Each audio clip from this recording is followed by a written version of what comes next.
তো অনেকজনে জানতে চায় যে আমি ফেসবুক থেকে পেমেন্ট পেয়েছি বা এখনও পর্যন্ত পাইনি, তো সেটাই তোমাদের সাথে শেয়ার করব। হ্যালো হাই সবাইকে, আমি হেমলতা সিংহ। আজকে তোমাদের সাথে নতুন একটা ছোট্ট মিনি ব্লগ শেয়ার করব, তার সাথে আমি বলবো আমার ফেসবুক জার্নির কিছু কথা তোমাদের সাথে। তো আমি যখন ফেসবুক শুরু করেছিলাম তখন কিন্তু আমি খুব অ্যাক্টিভ ছিলাম। ঠিক সময় মতো পোস্ট করা, রিলস বানানো, ভিডিও বানানো থেকে শুরু করে লাইভ করা সব কিছু কিন্তু আমি কন্টিনিউ করে গেছি। এতে কিন্তু আমার ফেসবুকের ফলোয়ার্সও খুব ভালো ছিল, রিচ এঙ্গেজমেন্ট খুব ভালো ছিল, বন্ধুত্ব ভালো ছিল, ফেসবুকের সাথে সবার সাথে কমিউনিকেশনটা ভালো ছিল। কিন্তু 2025 সালে আমি ডিসেম্বর মাসে একটা কাজে যুক্ত হই।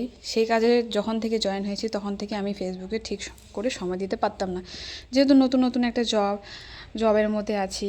সেজন্য আমি কিন্তু খুব বেশি অ্যাক্টিভ থাকতাম না, কাউকে ঠিকমতো রেসপন্স করতে পারতাম না।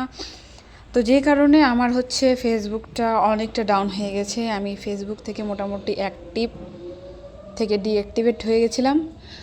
তো 1 বছর কাজ করার পর আমি সেই কাজ আর কন্টিনিউ করতে পারি না। সেটা আমার ব্যক্তিগত কারণের জন্যই আমি করতে পারি না।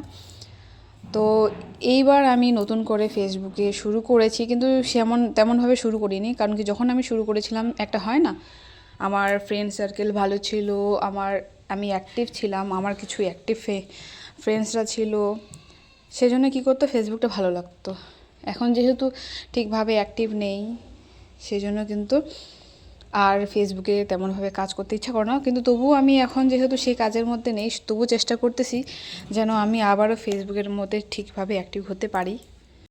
আর আমি কিন্তু এখনও পর্যন্ত ফেসবুক থেকে কোনো ইনকাম করতে পারিনি, অনেক দুঃখের বিষয়। তো চেষ্টা চালিয়ে যাচ্ছি, চেষ্টা করে যদি সফলতা পেলাম তো পেলাম, না হলে এতটুকু তো মনের মধ্যে রিগ্রেট থাকবে না যে চেষ্টাই করলাম না, তাই না?